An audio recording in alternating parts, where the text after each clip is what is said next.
G'day, mate. 40 here. I was watching this wildly entertaining discussion the other day between the left-wing comic Jimmy Dore, comes from a working-class background, and Tucker Carlson, who definitely does not come from a working-class background, comes from an upper-class background, but they agree on so much, even though they are on the right and the left. But what unites them is a shared commitment to populism. And so I was watching this wildly entertaining, though frequently fact-free show, and I was thinking, why is populism so popular and yet so ineffective? As opposed to, say, something like neoconservatism, which has no popular following, right? Has no real constituency, and yet just gets so much done. Has no, right? So why is one way of thinking and one way of organizing in politics so popular and yet ineffective, and another way of organizing completely lacking in popularity, but is still highly effective? And so I thought, I should do a show on this, and let me start off with the blog post and try to figure this out. So people on the inside, all right, the elites, the insiders, they are rarely populous. Experts, all right, usually want the people to defer to their expertise. They are rarely populous. Institutions, all right, are rarely populist. What are the major populist institutions? I can't think of any. What are the major populist think tanks? I can't think of a single one. Which billionaires are populist, right? I can't think of many or any billionaires who are populist. And so without the support of insiders, without the support of experts, without the support of institutions, and without the support of billionaires, it's really hard to get things done, even if you enjoy popular support. So the Arab Spring 2011, that was a populist uprising, but finished with few accomplishments because it had few Arab elites on its side. So elites can't rule against a united populace, all right? Elites don't like populism because populism says wisdom resides with the people. Elites believe that wisdom resides with, if not the elites, then those with expertise. So for elites to rule, they need to cut deals with parts of a nation.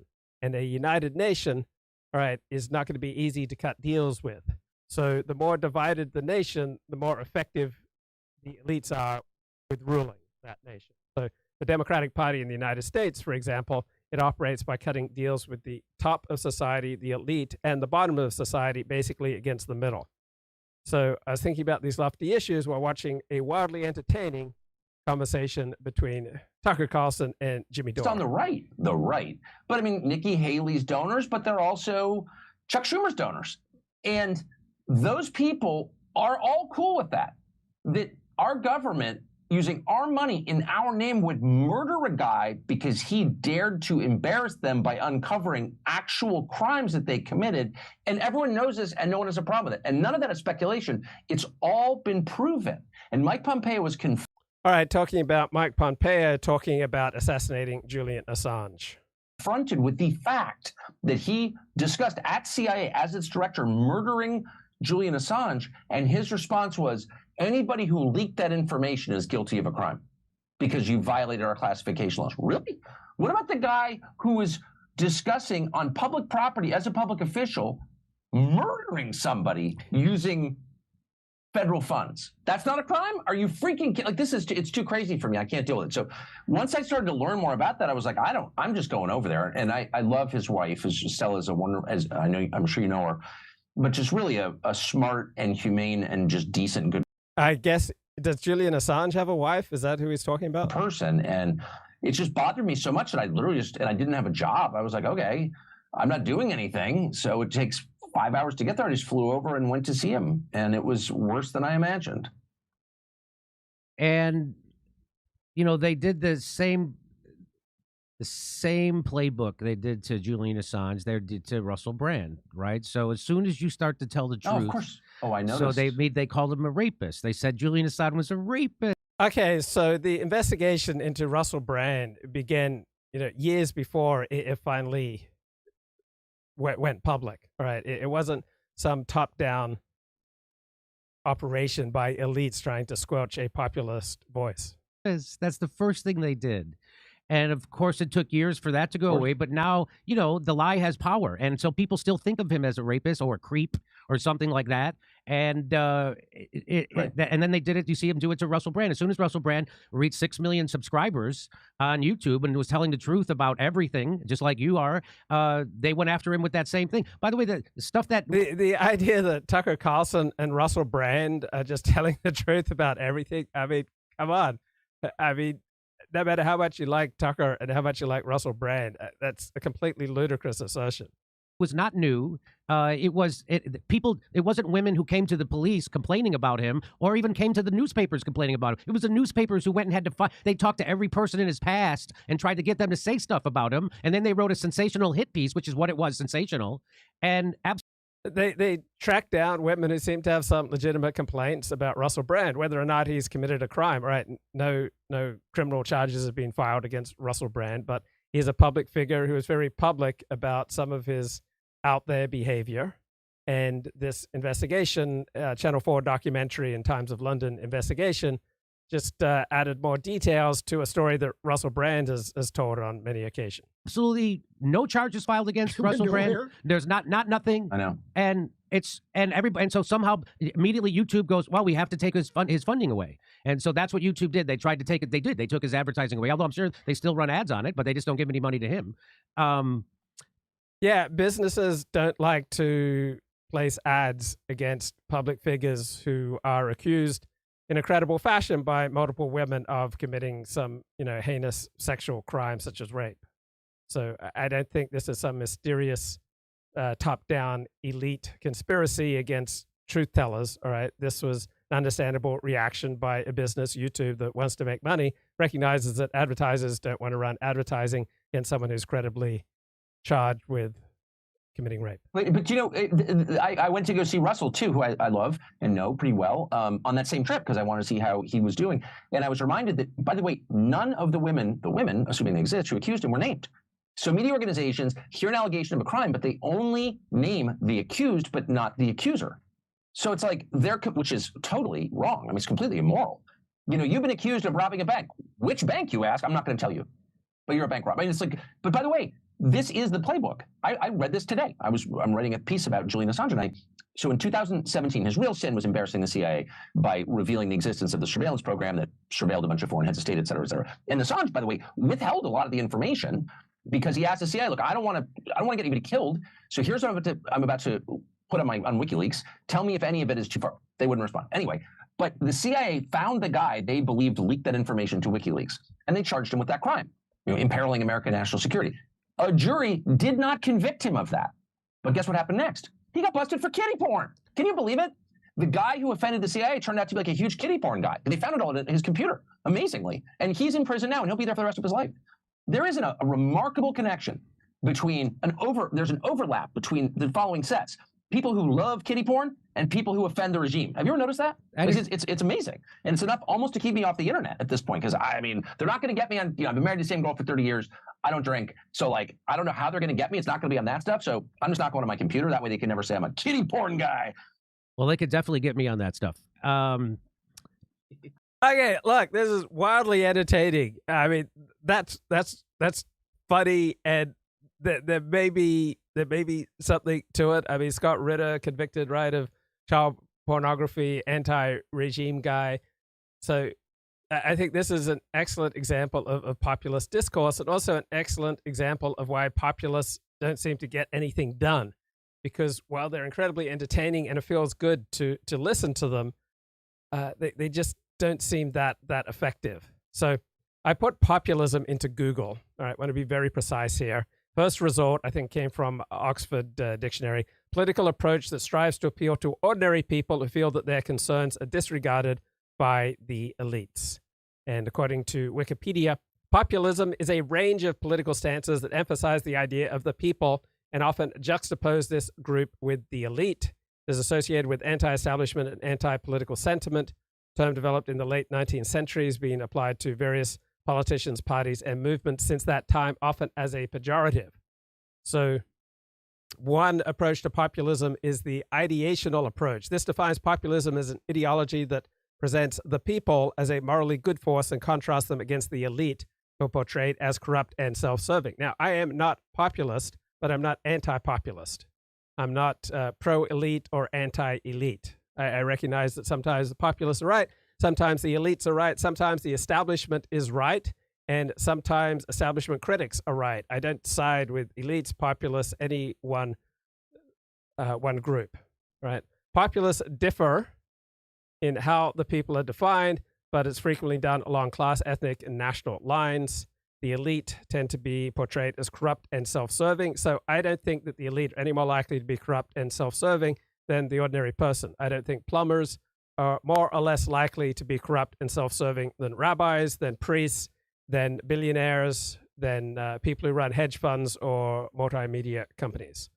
Populists present the elite as comprising the political, economic, cultural, and media establishment, often depicted as a homogeneous entity, which is not true, usually, right? The elite are not usually a homogeneous entity. They are frequently divided amongst themselves.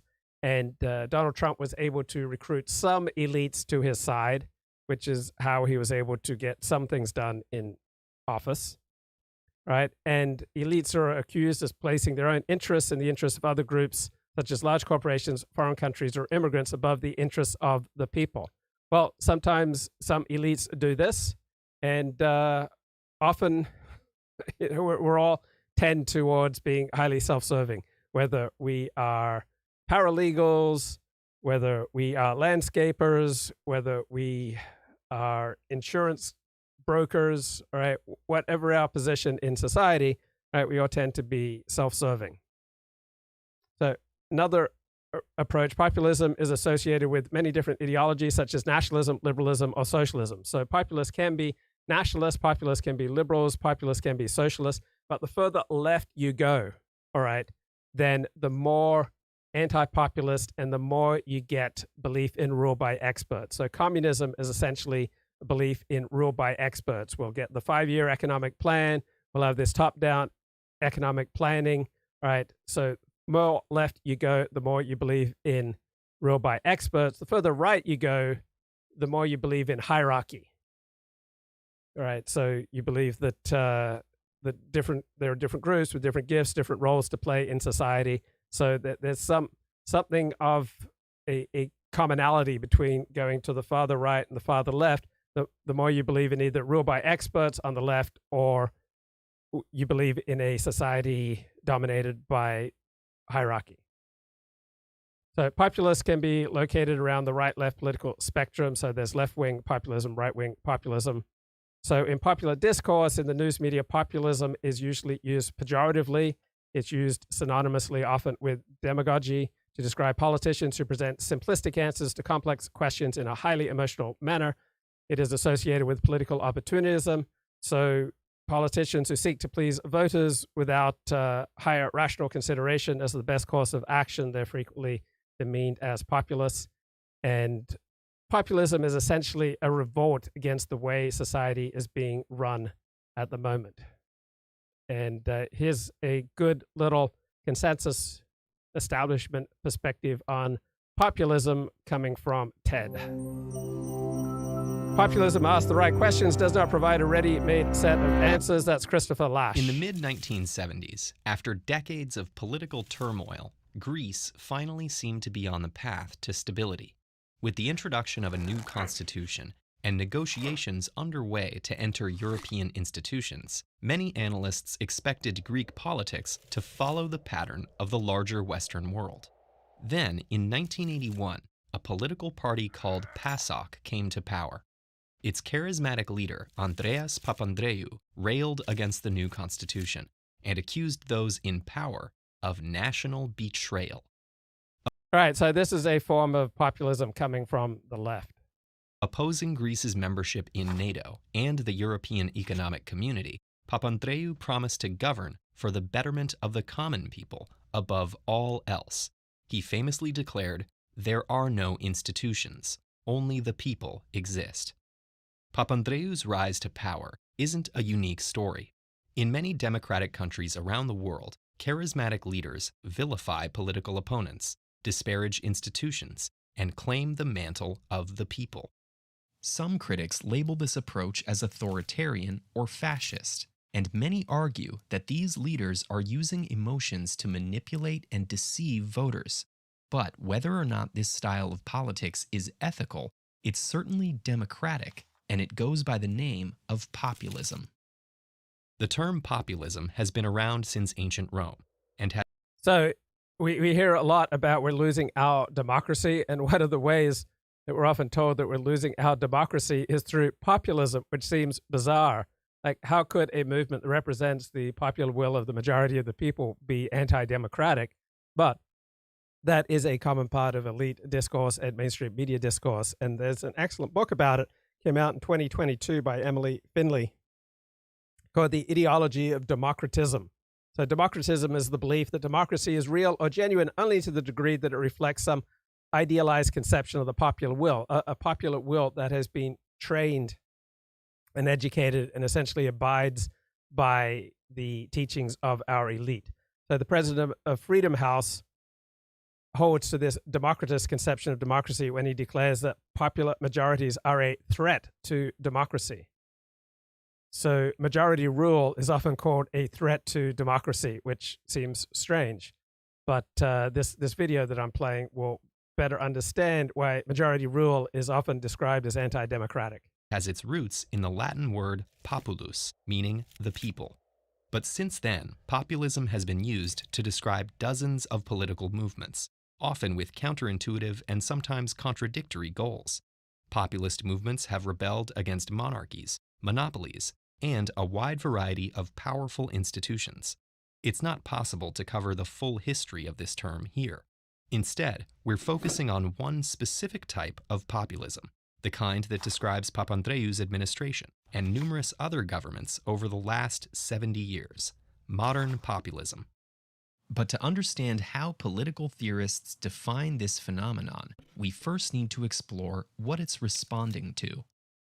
In the aftermath of World War II, many countries wanted to move away from totalitarian ideologies.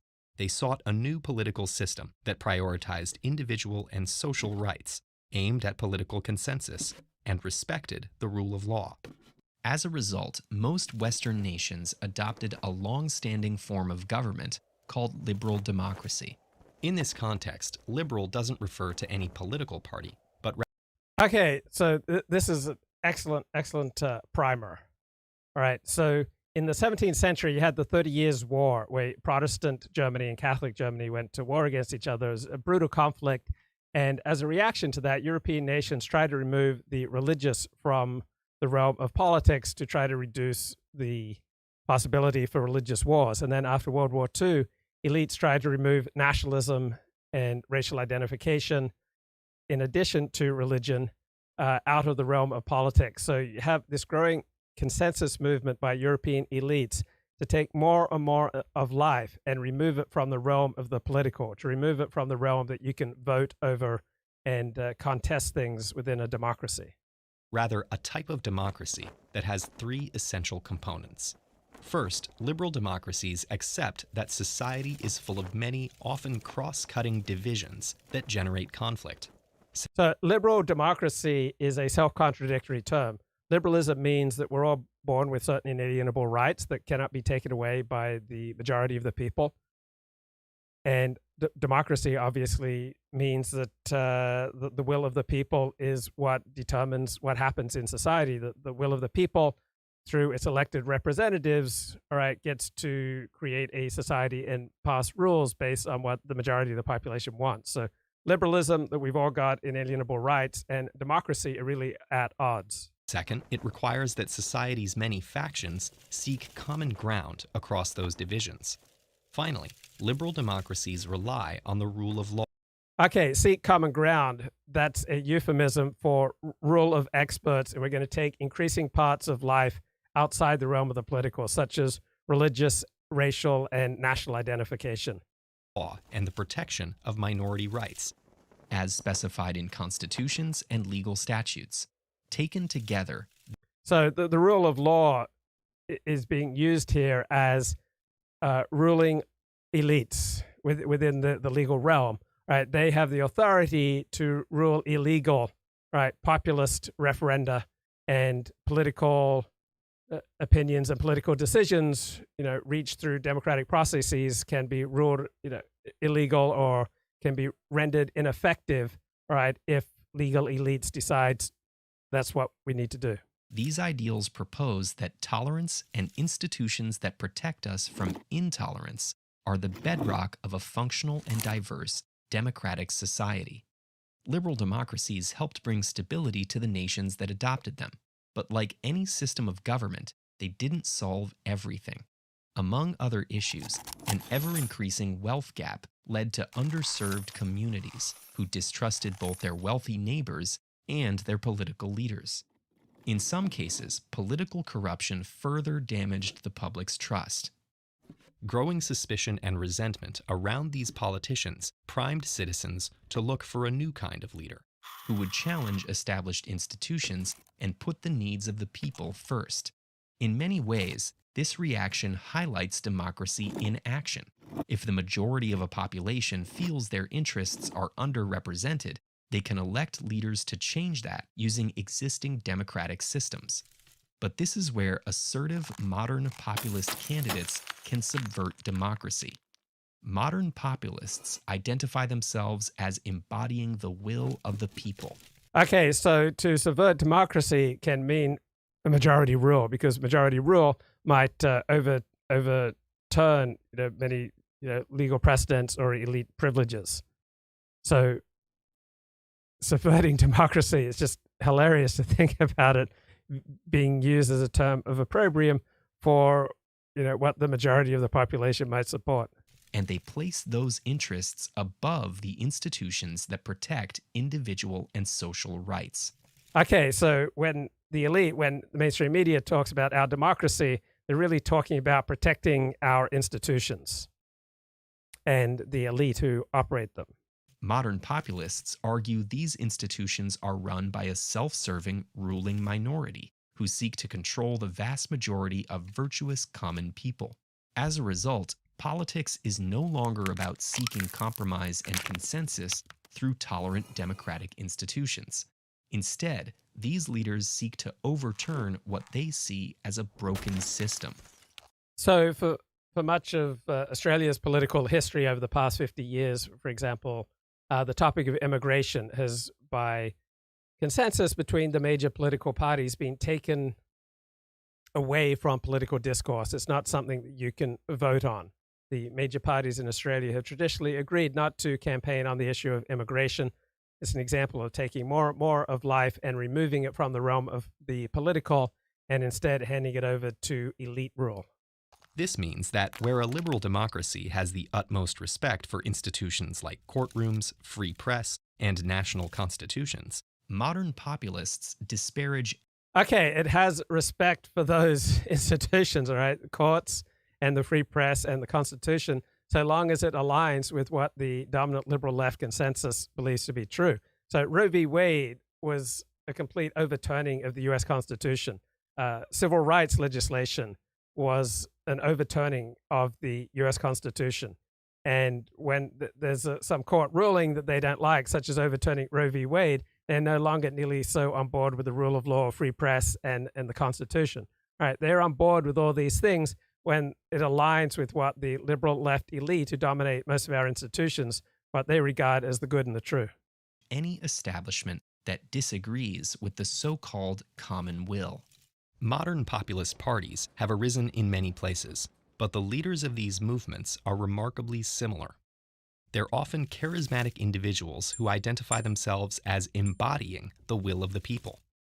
They make exorbitant promises to their supporters while casting their opponents as traitors, actively undermining the country.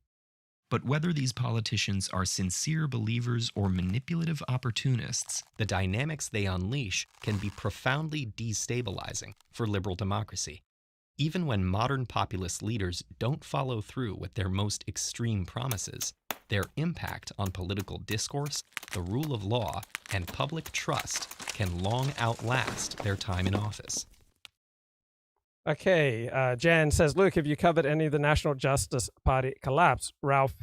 Ethan Ralph did a pretty good expose stream with an ex-TRS, The Right Stuff host, last night. Big takeaway, TRS has shifted from libertarianism to fascism in 2015 because one of Richard Spencer's funders was interested in contributing dollars to TRS but didn't like the libertarianism.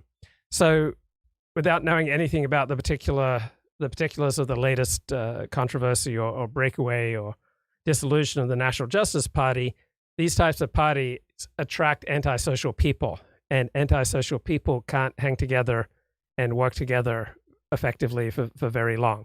All right, so the type of people who are attracted to this type of ideology don't tend to have good jobs. Right, they don't tend to be well established in their communities. Right, they don't tend to be pro-social in inclination. So it's not surprising that people who are dominantly antisocial will just fall out with each other. In fact, it seems inevitable. So a few more highlights from this terrific 2022 book, The Ideology of Democratism. So it's routine to hear about this or that policy or action being urgently needed to save democracy. Yet increasingly, it seems democracy must be rescued from itself. It must even be saved from popular majorities. So the term populist is now used to indicate those who allegedly wish to destroy democracy.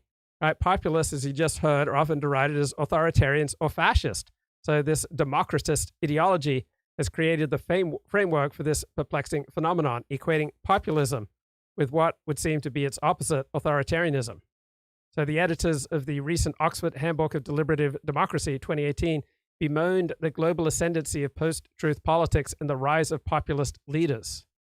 Right? These deliberative Democrats and others assumed that if the people was only better informed and better educated, they would naturally reject populism and the populist leaders who they had once supported. We have the president of Freedom House, Michael J. Abramowitz, laments that right-wing populists gained votes and parliamentary seats in France, the Netherlands, Germany, and Austria during 2017. While they were kept out of government in all but Austria, he says their success at the polls helps to weaken established parties on both the right and the left. So these right-wing populists, according to Freedom House, are a source of the global democratic crisis. Right? Popular majorities, politics that appeal to the majority of the population, are a source of the global democratic crisis.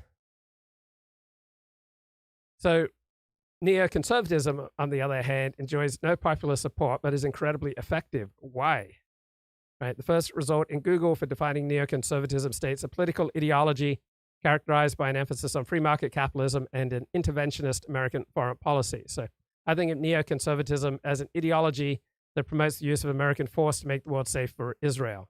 So according to Wikipedia, neoconservatives typically advocate the unilateral, meaning America acting alone, promotion of democracy and interventionism in foreign affairs, grounded in a militaristic and realist philosophy of peace through strength. I don't notice really much realism here, but they talk a lot about being realistic. And when they talk about realism, they mean exerting tremendous U.S. military force overseas to remake the world in its particular image. So Paul Gottfried says that the neocons' call for permanent revolution exists independently of their beliefs about Israel. Paul Gottfried describes the neoconservatives as ranters out of a Dostoevskian novel, or out to practice permanent revolution courtesy of the U.S. government. What makes neocons most dangerous are not their isolated ghetto hang-ups like hating Germans and Southern whites and calling everyone his cousin an anti-Semite, but the leftist revolutionary fury they express. So neocons typically come from a Stalinist and communist background, and then over the course of their lifetimes, in the course of events such as the threats to Israel, and the recognition that more support for Israel exists in the Republican Party than in the Democratic Party, it brought these former communists basically on board with the Republican Party starting in the 1970s. So populists are usually opposed to the ruling elites and are rarely elite themselves. Neoconservatives, by contrast, are at home among the elites and they know how to influence them. So, for example, neither President George W. Bush, nor Vice President Dick Cheney, nor Secretary of Defense Donald Rumsfeld were neoconservatives, but they acted in office essentially like neocons. They were influenced by neocons. So neoconservatism reached its peak influence during the administration of George W. Bush, and neocons played a major role in promoting and planning the 2003 invasion of Iraq. People like Paul Wolfowitz, Elliot Abrams, Richard Pearl, and Paul Bremer. Power is usually an insider's game, and populists are rarely insiders. Power usually takes money, and few billionaires are populists. Right? Power is usually something operated by the elites, often on behalf of elite agendas, and populists rarely tend to be elites. Donald Trump ran a populist campaign and was elected president of the United States in 2016, but he was unable to recruit many populists to his administration, said the federal government was largely run by people opposed to his platform of populism. So expertise, elites, power, billionaires, establishment, all right, they tend to be on one side of the spectrum, and then you get the voices of ordinary people on the other side of the spectrum. So Stephen Turner is a philosopher of the social sciences. He wrote this terrific book in 2003, Liberal Democracy 3.0, Civil Society in an Age of Experts. He notes that expertise is a violation of the conditions of rough equality that is presupposed by democratic accountability, because now we have all sorts of parts of life, such as vaccines for COVID, right? Genetic engineering that are apparently out of the reach of democratic control. We seem to have done a whole lot of very risky experiments, gain of function research, which may well have unleashed the coronavirus on the world, right? This is research that is funded and conducted by elites, even if the vast majority of people are opposed to it. So the most dangerous of activities, such as gain of function research, which may have unleashed the coronavirus on the world, you'd think should be subject to public scrutiny and regulation, precisely because of the imbalances in knowledge between the experts and the people.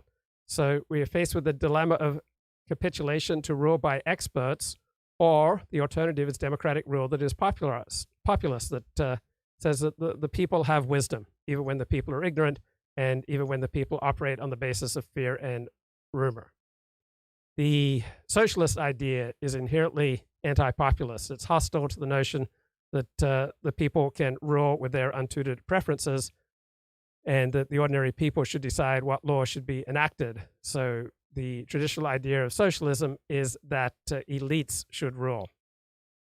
So Stephen Turner read another terrific book in 2013, The Politics of Expertise, makes the point populism relies upon the expertise of the people in contrast to the expertise of the experts and the administrative class. And then Turner wrote in the 2022 book, Rutledge, International Handbook of Contemporary Social and Political Theory, populism is closely related to democracy, but the concepts are distinct. Populism arises as a reaction of democratic resentment of failures of democracy, in which the people are treated as inferior, people are excluded from real decision-making, suffering is blamed on elites. So you see this particularly during the COVID lockdowns and various prescriptions for dealing with COVID. You have this unilateral rule by elites taking away many rights that people took for granted, such as freedom of movement, freedom of worship, leading to a call to a return to the original sense of democracy as the rule of the people. So rule of the people, which is a literal impossibility, paradoxically implies both self-rule and resentment over being ruled. So here is a good little related video on how to understand power.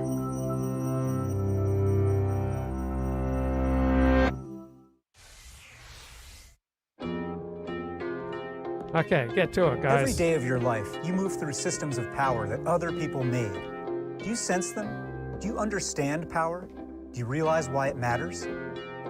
Power is something we're often uncomfortable talking about. That's especially true in civic life, how we live together in community. In a democracy, power is supposed to reside with the people, period. Any further talk about power and who really has it seems a little dirty, maybe even evil. But power is no more inherently good or evil than fire or physics. It just is. It governs how any form of government works. It determines who gets to determine the rules of the game. So learning how power operates is key to being effective, being taken seriously, and not being taken advantage of. In this lesson, we'll look at where power comes from, how it's exercised, and what you can do to become more powerful in public life. Let's start with a basic definition.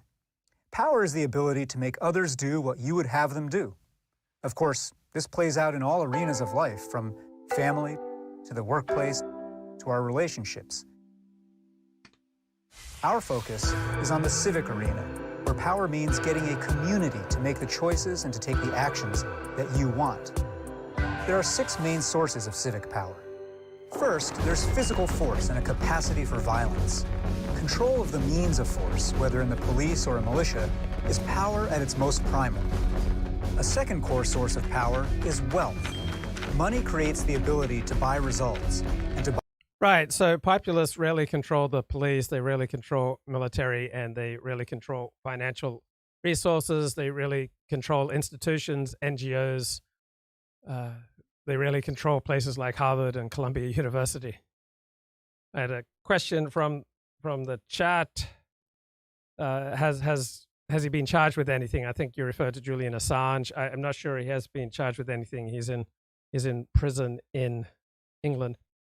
Jan says the social dysfunction at TRS is worse than you imagine. During a TRS party, jazz hands got in an argument about the futility of flat earth conspiracy theories for right-wing politics. So this is what happens when you gather together a bunch of, antisocial conspiracy prone people. They don't tend to be terribly effective. So populists tend to be popular but ineffective, while neocons tend to be unpopular and yet effective. Buy almost any other kind of power. The third form of power is state action, government.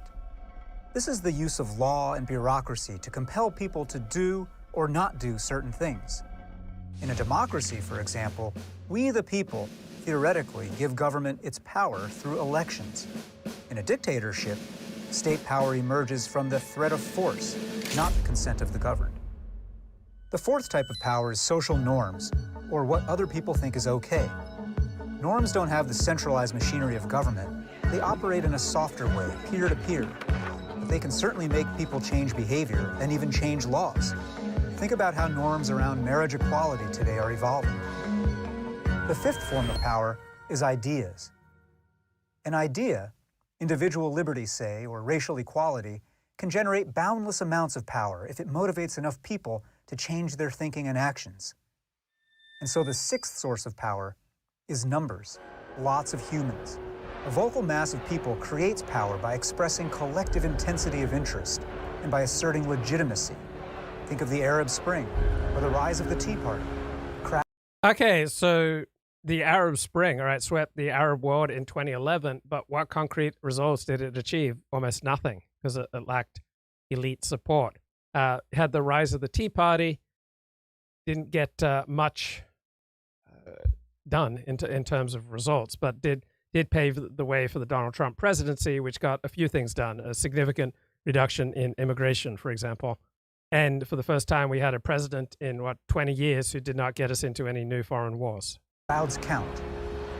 These are the six main sources of power. Yeah, physical force, wealth, state action, social norms, ideas, and numbers. Right, nice little intro there to the various sources of power. All right, let's play a little bit more. Jimmy Dore here talking to Tucker Carlson. People think that Julian Assange, when I meet what I call shitlibs, my ex friends who are still Democrats, and think that by voting for a Democrat, they pat themselves on the back that they're virtuous and they're somehow fighting white supremacy, Nazism, and fascism, and they're this whole idea. I had a friend say to me, this is a direct quote. Jimmy, I'll go along with a lot of the shit you say, which actually doesn't sound like he would. But he then said, I'm sorry, but January 6th undermined our democracy. And I was like, well, that's adorable. That's what you think did it? You think January 6th is what? You don't live in a democracy. We live in an oligarchy. And that was proven over 10 years ago by a Princeton study that what you think and want, no matter how many votes you vote, doesn't have any effect on legislation whatsoever. Okay, so do you think Jimmy Dore is really getting his point of view and his worldview from, elite academic studies? No. He picks and chooses those studies that support his point of view. The only people that affect legislation is the top 10% of the wealthy people in this country, which makes us an oligarchy by definition. Yes. Your government was stolen by corporations probably 50 or 60 years ago, which is why workers haven't had a real raise since 1980. And when are you going to get pissed off about that? The answer is never, because the man on the television didn't tell him to get pissed off about that. I couldn't agree more. By the way, if they can kill your president in plain view, and then the lone gunman kills the lone gunman, and then they force you to believe what is so clearly a lie. Just absurd, Tucker here, arguing that the CIA killed John F. Kennedy, for which there's no evidence. And then they attack you as crazy if you question it, and then you go along with it. Maybe you don't maybe you're not ready for a democracy. I mean, at some point, people have to say, I'm a free man, I'm a citizen, I pay my taxes, I obey most of your stupid laws, and I kind of demand representation or I'm going to get very ornery. And you see almost none of that. You don't. So I don't know. People are free when they demand freedom, and people who don't demand freedom don't get it. I have to push back a little bit. We said we've never had a real conversation about taxes. We did have a conversation about one tax. And this is, I know, because my brother watches too much cable news. And one day out of nowhere, I'm at his house and he goes, Jimmy, we got to get rid of that estate tax. And I was like, what the fuck are you talking about? And he goes, the estate tax. That's, that's when the government takes that. By the way, my brother makes about $50,000 a year who said this. And he said, that's when if you die and you have millions and millions of dollars, the government just takes half of it. They just take it. I was like, well, that's horrible. Let me know when that becomes a problem and I'll organize a rally. But until then, maybe you should worry about the t-shirt tax at Walmart, because I'm pretty sure estates don't have 2 cars that don't work on the front lawn. So we did have a discussion almost nightly for a few years about the estate tax on network cable news, and that was because they wanted to cut the estate tax, and that's exactly what they did.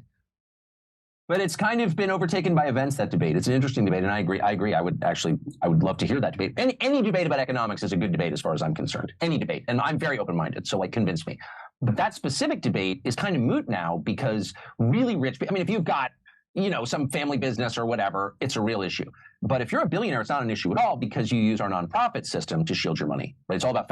Okay, incredibly entertaining and appealing discussion here between Tucker Carlson and Jimmy Dore. But the people who resonate with this kind of discussion, they can't seem to get anything done, anything accomplished in a society. They don't seem to be able to build institutions, right? They don't seem to be able to rise to elite status.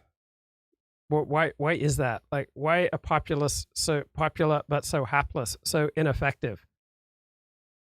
And I was looking at some parts of Stephen Turner's memoir, Mad Hazard, A Life in Social Theory. And he writes about the 1960s, politics by the beginning of the anti-Vietnam War movement were anti-establishment and populist.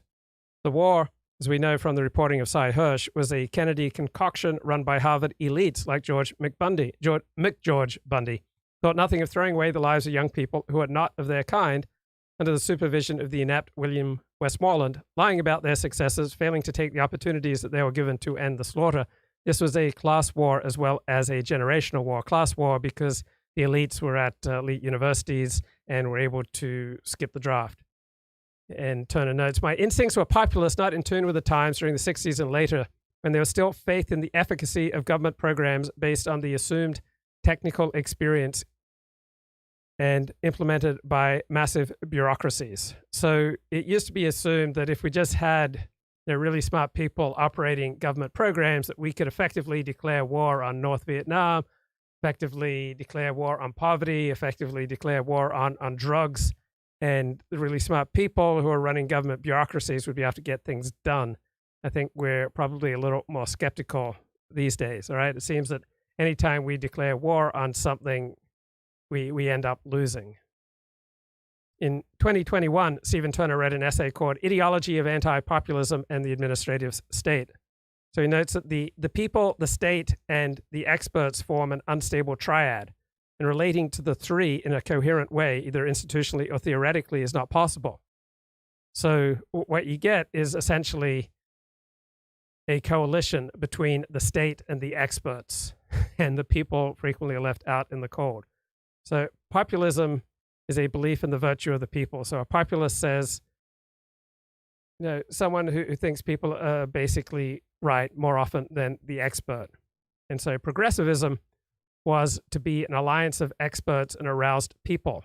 And this came out of an emergent practice of social movements based on expertise, such as the Prohibition movement, which employed the techniques then now associated with climate science under the healing alcohol science. Through this and other movements, this became the third leg in the modern triad, and anti-populism came to take the form of a set of assertions about expertise and governance. So the anti-populist is not satisfied with the people's virtue, but he faces a fundamental problem. To deny populism is to deny democracy, or at least the founding element of the democratic ideal that the people should be and are the best governors of themselves. Thus, anti-populism, if it pretends to be democratic, cannot overtly deny the myth of the people. But the need for rulers and for the justification of their rule creates an opportunity to redefine the democratic idea to create an appropriate counter-myth that enables the people to have a place, but not to have rule over themselves. So you create opportunities for the people to speak and to vent, but the real decisions are made by the elites. When you look at academic research into populism, all right, almost all the leading experts on populism who regard populism as a terrible thing are Jewish. So Richard Hofstadter took to the populists, and he thought there was just something wrong with the people. All right, he wrote The Authoritarian Personality, and people like him said that the people have these irrational drives and longings which lead them to embrace things like Nazism or communism or populism. There's something pathological with the people, and they need to have more mental health, right? They need to be educated. So this is the tendency on the left, right? People on the liberal left end of the spectrum, their greatest fear is that people are uneducated and ignorant, and thus susceptible to these primitive medieval attachments to blood and soil, to God, to traditional forms of family arrangements, social arrangements, and families. And on the right, the greatest fear is contamination and threats from outsiders. So the academics who have been most famously critical of populists have tended to be Jews and people from the Northeast, and those academics who defended populists tended to be Gentiles, often from the South or the Midwest. But this is really spoken about.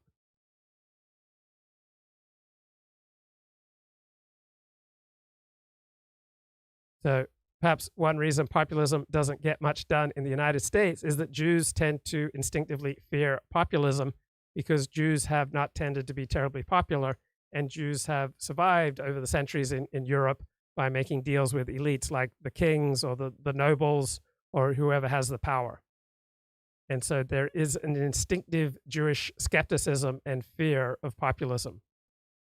In June 19, 2016, Armin Rosen wrote for Tablet magazine. The article's headline, "Dave Rubin, the voice of liberals who were mugged by progressives." And then Armin writes, "Then the conversation lurched in a less savory direction. This sometimes happens on the Rubin Report.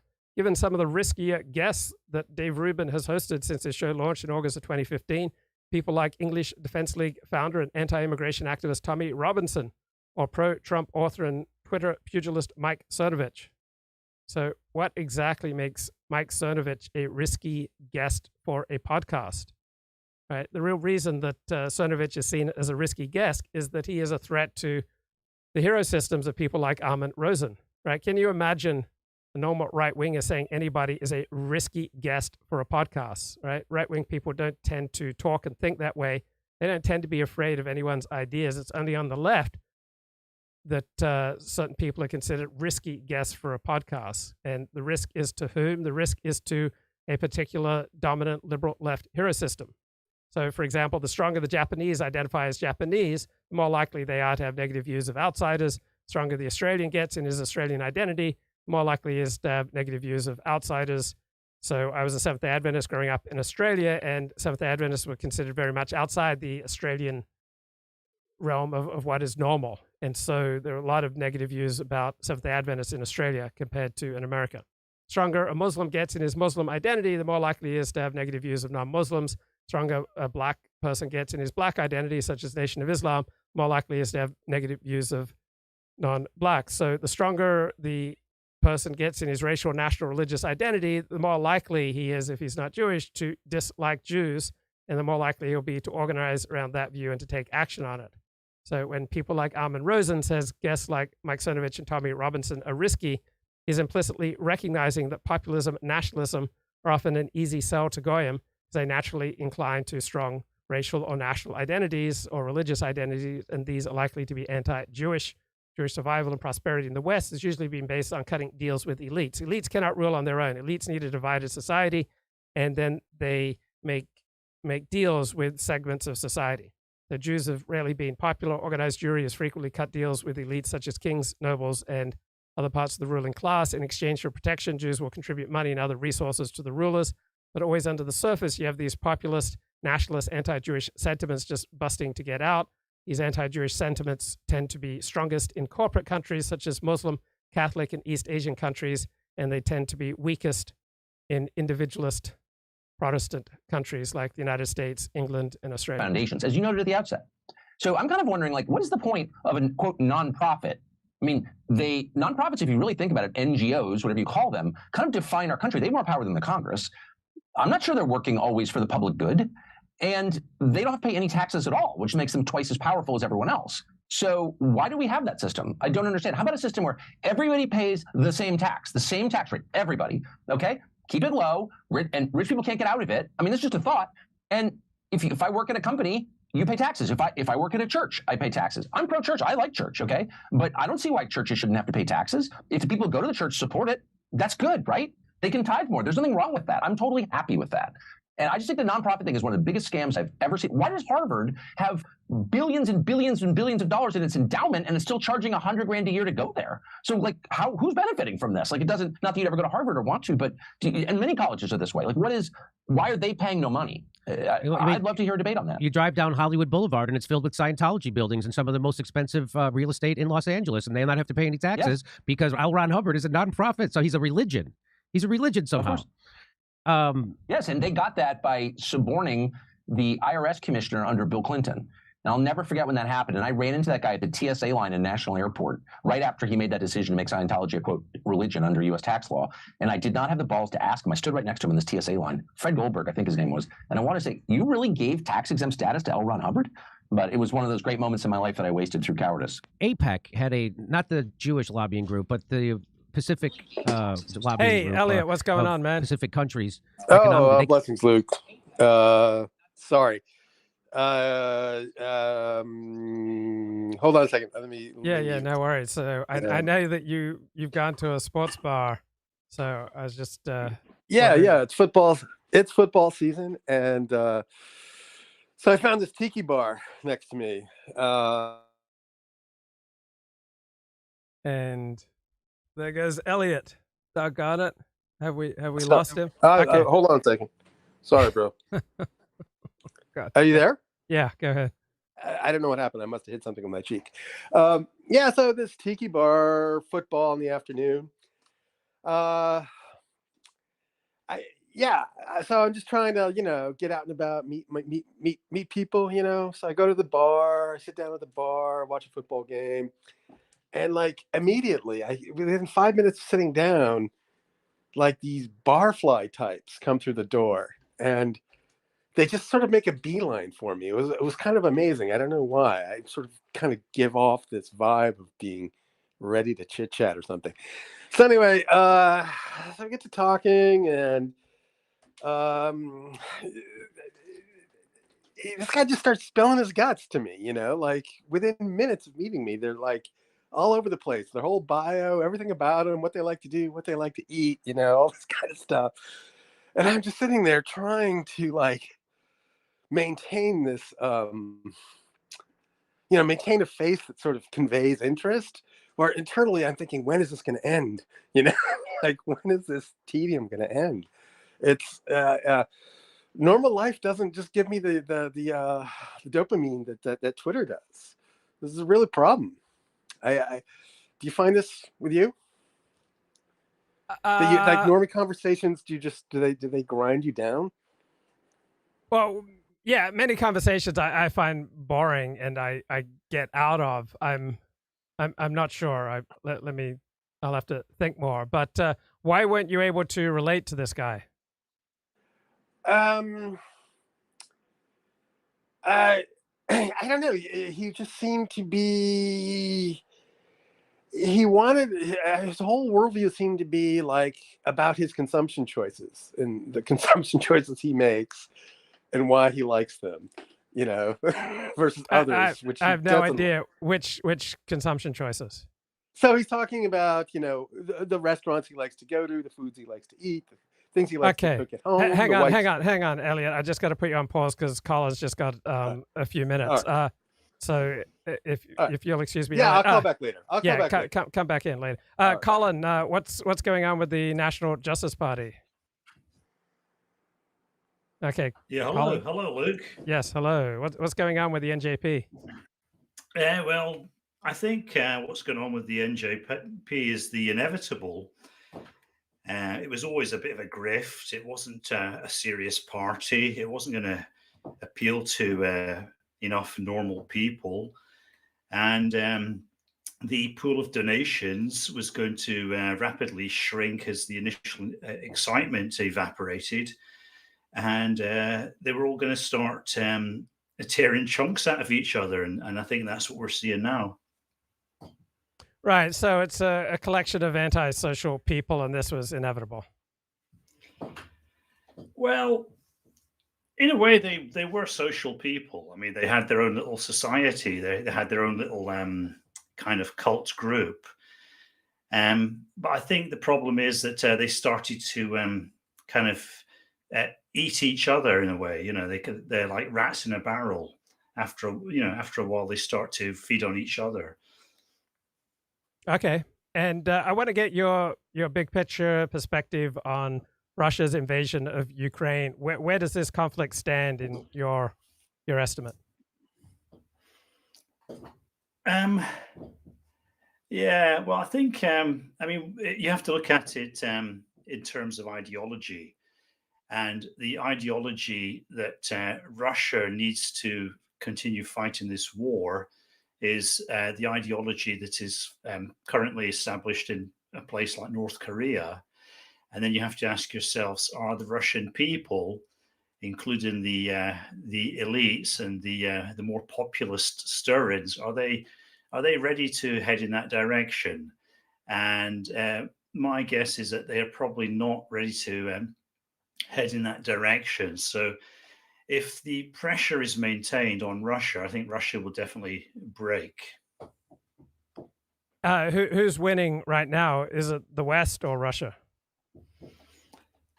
Well, the West is not fully involved, of course. This is, a war in which one country has been attacked by the other, and we are sort of supporting one of the sides in order to half-heartedly prop up the international system.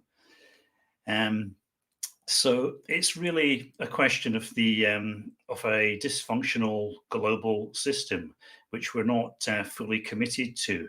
We're sort of half in and half out. Is America's interests are America's interests being served by heavily subsidizing and supporting Ukraine in this conflict? Well, it all depends, because it depends how things turn out. But I would say, generally speaking, yes, they are, because America is a country that does benefit from the global system.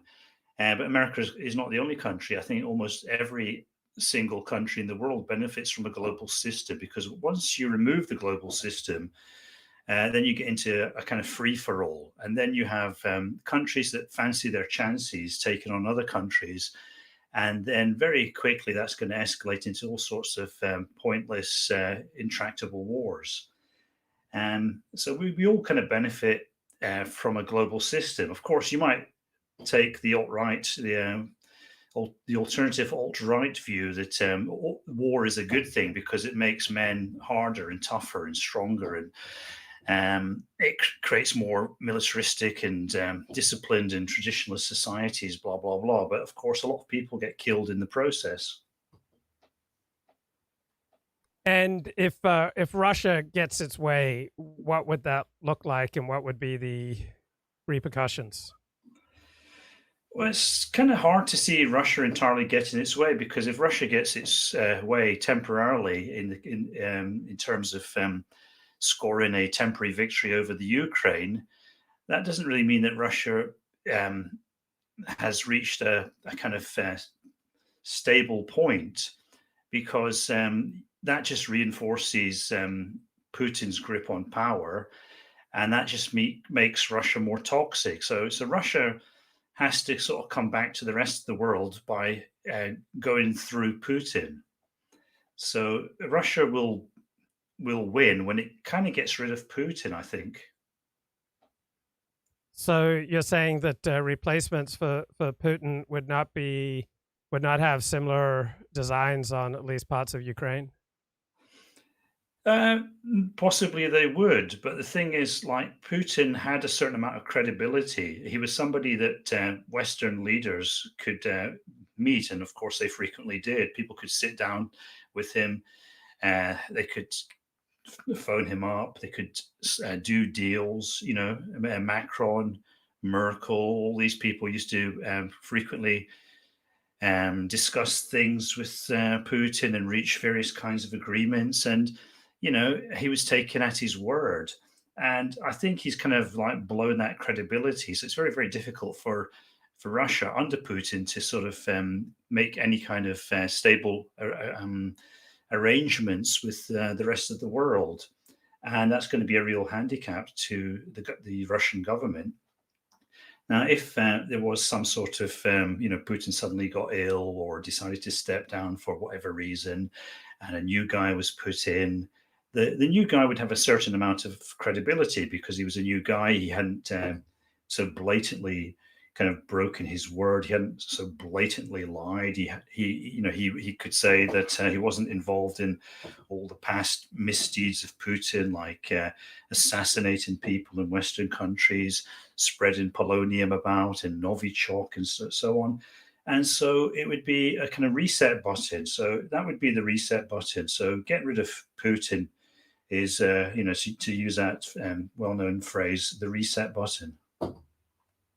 And I'd have to think that this war in Ukraine is great for China because it keeps American resources tied up in Europe. It keeps the brain power that we all only have so much, brain power and concentration ability focused in Europe, while China can continue on with its plans to expand in East Asia, and it keeps Russia particularly dependent on China. So I'd have to think that it's in China's interest for this war in Ukraine to go on as long as possible. Maybe yes or no, but it's not as simple as that. That seems to be a rather kind of populist way of looking at it, I think. I think if you were going to consult the elites and the experts, they would probably tell you that America isn't really committing very many resources to Ukraine. And there's plenty of military hardware in the Pacific region that would make a Chinese move against Taiwan extremely dangerous. Also, this war will serve as a kind of warning to China because, things turned out to be quite different from what this so-called genius Putin expected. And Xi Jinping is not quite as I don't think Xi Jinping is such a gambler as good as Putin. I think he's a more cautious and careful personality. And so, looking at what's happened to Putin's so-called 3-day operation, he would really think more than twice about getting involved in an attack on Taiwan, for example.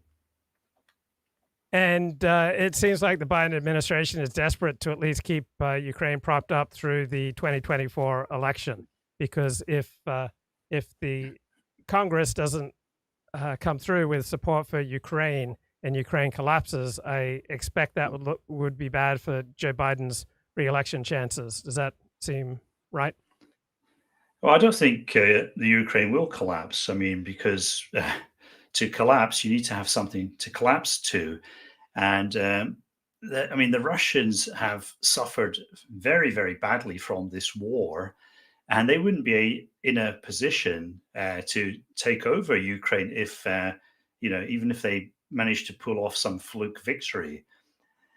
So I don't think, there could be some sort of political collapse, but I don't think that's on the cards either. But, that would depend upon monitoring the situation. I think probably, I haven't looked into this in any depth or, read any sources on this, but I would assume that morale is reasonably good in the Ukraine. When you're a country that has been suddenly invaded by another country, most people tend to rally round, and there's not much else to do, really. You have to stand and fight. And so I think that will bolster the Ukrainians.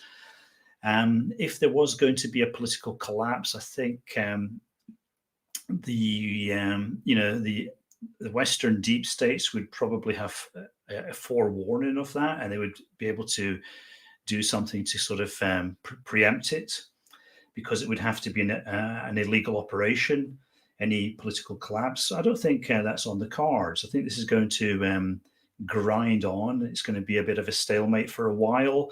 And, this is all tied into the Russian election cycle now. And people are saying that once Putin has his fake election in March next year, he's going to call for a mass mobilization. And maybe that's his last throw of the dice. If the Russian people are prepared to swallow that, if he's able to mobilize another few 100,000 people, will that make any difference? And maybe it won't. Maybe the Ukraine will be able to sit back there and keep taking pot shots at these desperate Russian meat wave attacks. So it's not looking particularly good for anybody right now, but it's definitely not looking good for the Russians. So I think there's a lot of unjustified optimism on the kind of pro-Russian side, which is kind of natural because all these people are emotionally motivated to think what they think. And can you tell me anything about the Duran podcast and its principal, Alexander Mercouris? Well, I would say that I haven't actually watched too much of their content, but they were obviously shilling hard for Russia. They got a lot of things wrong. Stephen J. James covered them quite closely, and he noticed how biased they were. And I think I would take his word on the Duran. And how's Rishi Sunak doing? He seems to be a highly competent prime minister, but faces a very tough re-election fight. Yeah, the British politics. Yeah. Yeah, he's just not clicking with the voters for some reason. I wonder what that could be. He's doing a great job. He's a nice guy. He's he's smart. He's good looking. But it's almost like a perfect platonic ideal of a British government, but somehow it's just not clicking with the voters. I just can't put my finger on that. Very, very, very mysterious. Yeah, and people should check some of your short pods and other work explaining what's going on, as England will appear to many people as being increasingly ruled by a South Asian elite. Israel, Gaza, Iran, Hezbollah, anything in this fight that has grabbed your attention over the last few weeks? Yeah.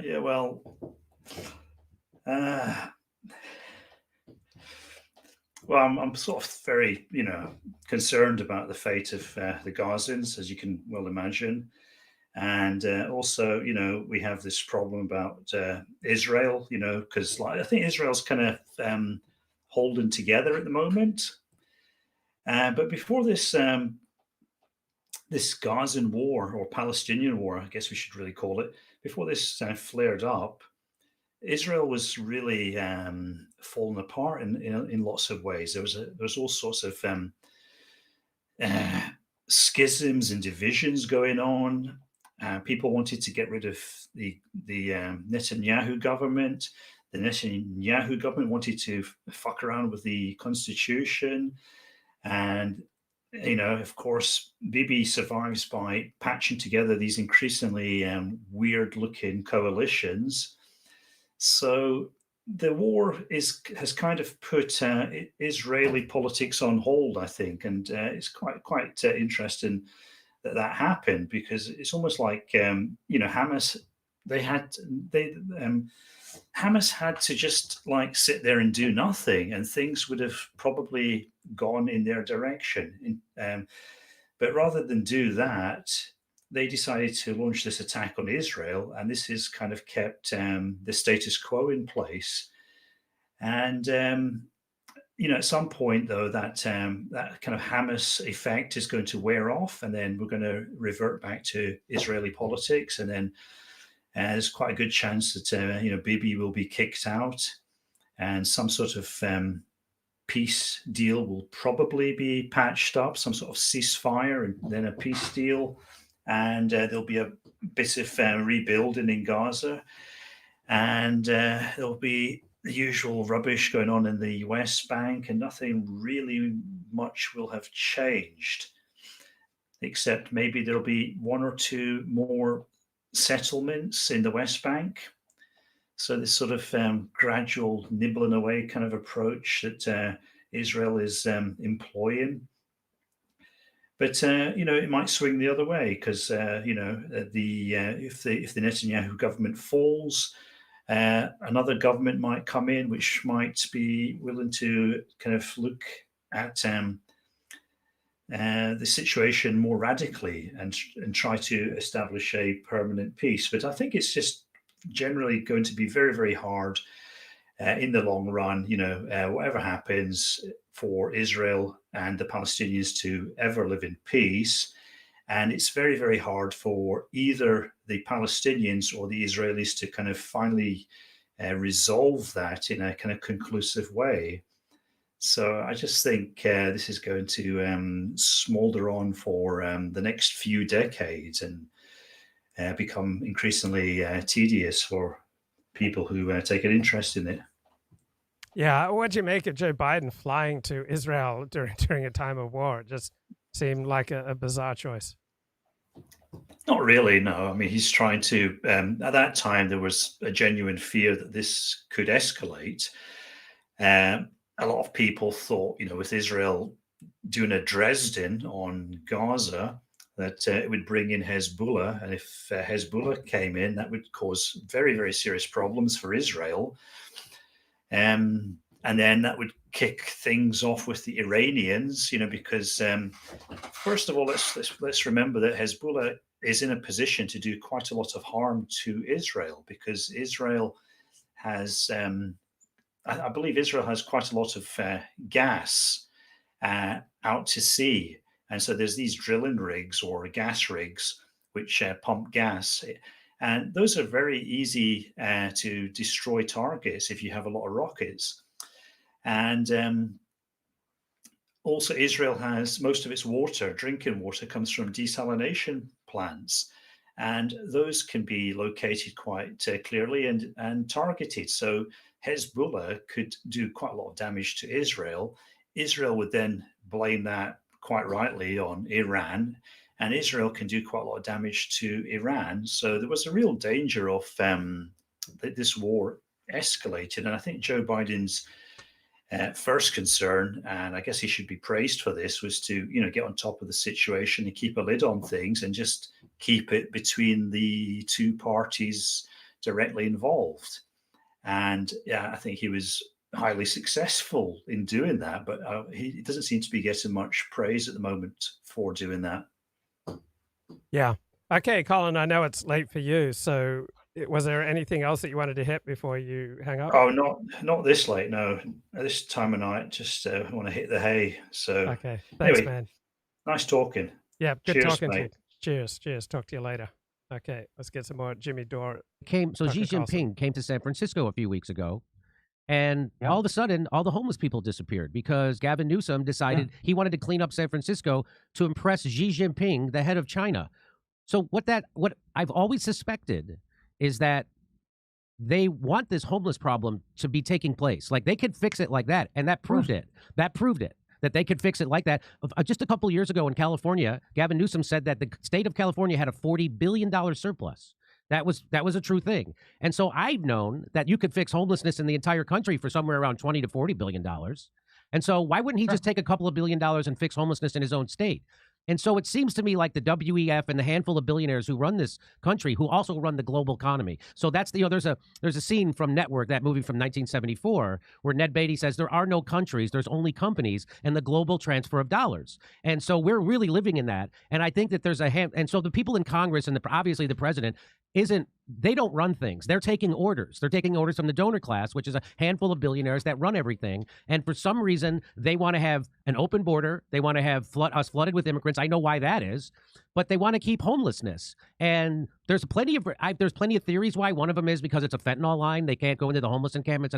But I think I heard a Scottish, I can't think of his name, that we just covered him, Neil Oliver say, it's there to make. I know Neil Oliver. Yeah, he's a great guy. He said that it's there to make people who are on edge stay on edge. Yeah, this is such quintessential populist dialogue that they're like great guys, they're evil guys, and there are simple solutions, but the elites don't want to implement them. That we could solve homelessness by just spending $20 to $40 billion. And so that's why it's in every city, and they can fix it like that, and they won't do it. Of course. And what is your theory on why they won't fix the homelessness problem, and why they won't give people a living wage, and why they won't give people health care like the rest of the goddamn world? What is your theory on this? Well, I mean, it's the same as all the things that make your life worse. Low-level crime, high-level crime is never punished, as you know. The big financial crimes are never punished. How many people went to prison after the meltdown of 08? Zero. I'm just doing the math, right around zero. Right, maybe because they weren't committing crimes. Maybe they were just being played for suckers by United States government policy that forced banks to lend to all sorts of people who were not creditworthy, but were members of, politically protected groups. Right. Well, they did find a Chinese course, bank. They did find some Chinese bankers in New York. Remember that? Okay, go ahead. Exactly, but fine. But the low-level stuff they love because it makes you miserable. It makes you miserable. You expect less. You're off balance. And it's, of course, all together, it amounts to chaos. That's exactly what it is. It's chaos. You feel like things are complete. Right, this is so appealing. All right, this is so entertaining. This is so fun to listen to. But if you optimize for truth, all right, this is largely useless. But it's so fun. It's so entertaining, but useless. So there's a 2011 academic paper that kind of summarizes that discussion. And most right-wing populist dialogue, this academic paper is called Ears Wide Shut: Epistemological Populism, Argutainment, and Canadian Conservative Talk Radio, but it's also true for Australian and American talk radio. So what is the epistemology of Adler Online? So it's a right-wing Canadian show hosted by Charles Adler back in 2011. So epistemology means how do we know what we know? And so the epistemology of this populist show is a perspective that these academics call epistemological populism, which is also what Tucker Carlson and his interlocutor, right, are engaged in, Jimmy Dore, right? So it comes from those types of populist political discourse that put a priority on the knowledge of the common people, on people's lived experience by virtue of their proximity to everyday life, as distinguished from the rarefied knowledge of elites, which reflects their alienation from everyday life and the common sense it produces. So epistemological populism is established through a variety of rhetorical techniques and assumptions. So there's the assertion that individual opinions based upon firsthand experience are much more reliable as a form of knowledge than those generated by theories and academic studies. So when I hear from anti-vax people, they'll talk about all members of their family and extended family who got the vax still came down with COVID. So they'll argue from these firsthand experiences as opposed to academic studies. You get the valorization, meaning putting a high priority on specific types of firsthand experiences, particularly reliable sources of legitimate knowledge. And so you get the privileging of emotional intensity as an indicator of the reliability of opinions. Well, he must, really feel strongly about this. Therefore, he's more likely to be telling us the truth. And you get the use of populist discourse to dismiss other types of knowledge as elitist, therefore illegitimate.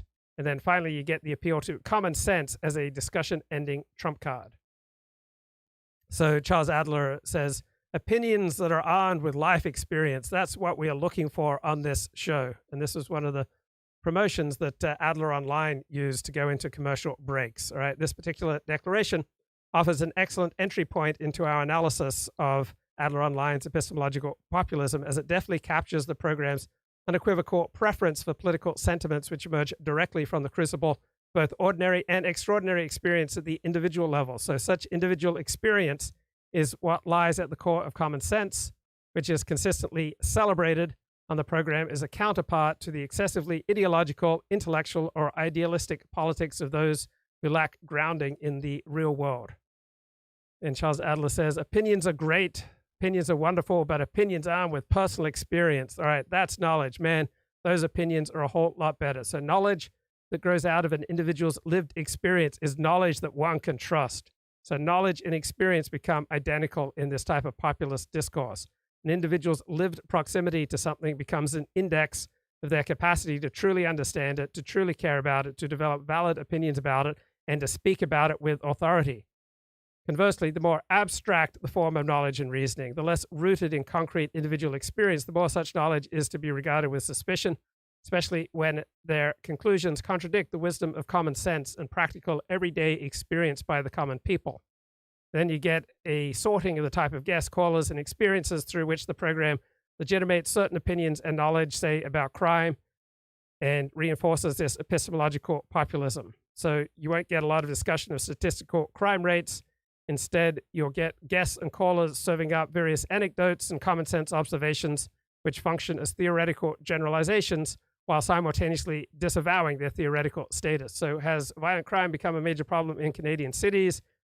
Has Canadian penal practice become a revolving door for violent offenders? The answer is clear for Charles Adler. If I open up the lines, he says, and simply discuss situations that people are aware of, he explained. I mean, some people have scrapbooks on this stuff, situations where people involved in heinous crimes are either out there on parole, committed 2, 3, 4, 6 other crimes, simply sit in the bucket for a year or two. We can do a show like that, go on for 24 hours, still have phone calls. So as the anecdotes pile up in typical right-wing talk radio segments, segment after segment, anecdote after anecdote, all right? All countervailing arguments and evidence, such as academic studies, are dismissed, right? So you get the valorization of the accumulation of certain types of anecdotes. This is a viable form of populist knowledge-making, enabling out-of-hand dismissal of contradictory arguments, contradictory reasoning, or contradictory facts. Completely out of control. When you show up, to 7-Eleven and like everything is locked because there's so much shoplifting and you have to step over some passed out guy to get in there and there's a crazy person screaming at you by the cooler, the net effect is to make you feel like, man, this is completely out of control. And I think this is a predicate for a change of government, the form of government. I do think that. The one thing we know they hate is the one thing they claim they love, which is democracy. They hate that. What's democracy? It's the majority kind of gets to decide roughly where we go next. That's the one thing they can't handle because all the decisions are made by such a tiny group. And so they are working as hard as they possibly can to make us dissatisfied with what we have as a first step toward getting us to change it and to be willing to accept a much more authoritarian form of government, which is coming very soon. It's obvious. I don't want that. It's the opposite of what I want. I don't think I'm a conspiracy nut or crazy, but all the evidence kind of points that it's sort of overwhelming. Like, why else would you do this? You don't need to have any of these problems. By the way, you don't even. Epistemological populism, right? Great term. So back to this academic paper from 2011, but still completely valid for 2023 and valid for most right-wing populist discourse. So you get Charles Adler's affirmation of a mode of experiential political reasoning, which effortlessly shifts back and forth between personal experience and broader social and political questions. So broader trends and perspectives are never allowed to challenge the experience of the people who call in. Now, one of the challenges faced by an experience-based epistemology is not everyone's experience is the same. Not all anecdotes fit the common sense conclusions served up by the conservative host. So how does the host distinguish between legitimate and illegitimate forms of individual knowledge, experience, and common sense? So you get a straightforward ideological filtering of guests and callers, which strains out those whose experience, opinions, and epistemological framework differs from that of the host. Then you get the elevation of certain individual experiences as the only legitimate form of knowledge. And you encourage the audience to accept, say, the police opinions as facts, as objective truth, not on the basis of any evidence presented, rather because the police have this day-to-day level experience as a police officer. This grants him a special automatic epistemological authority. So the persuasive force of epistemological populism flows from its ability to activate and apply the populist celebration of the people and common sense, and then it uses the other side of the populist trope, the attack on elites, to dismiss contending forms of knowledge and political opinion. So the laudable voices of the people are contrasted with the elitist views of academics, defense lawyers, and political progressives who represent the special interests of criminals and gangs. So dismissing competing epistemological sources of knowledge by explicitly attacking them as elitist is a common pattern in populist discourse. So you have a populist logic which defines itself as a utopian alternative to mainstream models of journalism.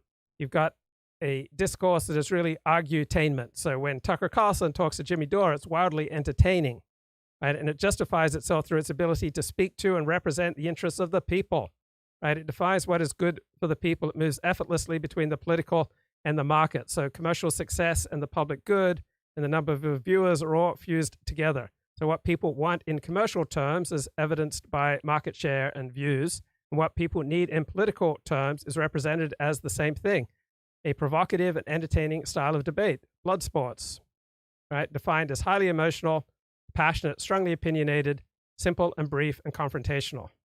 So you need an aggressive and opinionated host to filter out ideas and modes of speech which the audience does not want to hear.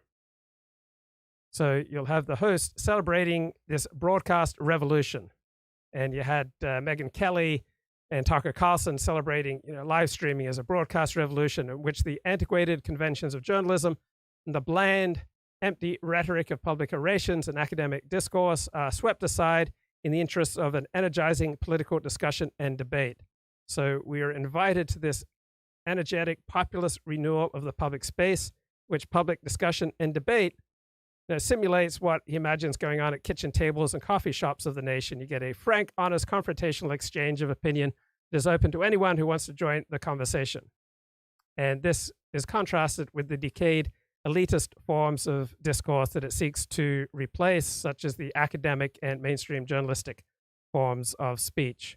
So for the right-wing populists, mainstream media's traditional commitment to balance, objectivity, and politically correct speech, which all tend to get lumped together, leads to an anemic and boring public sphere, all right, in which an unconditional respect for the views of others has emasculated our capacity and desire to make difficult but necessary political judgments, because in mainstream discourse, there are all sorts of obvious facts that you're not supposed to dwell upon, all right, ties to blood and soil, noticing group differences, arguing about immigration, whether civil rights are causing us more harm than good. That's considered out of bounds for traditional discourse. So for right-wing talk show hosts, these elite standards of discourse have become a shelter for those whose claims cannot withstand the scrutiny of common sense, reasoning, and experience. So elite cause for balance and objectivity merely encourage an apathetic public sphere and allow the political claims of vocal special interest to exercise disproportionate influence as against the claims of the majority.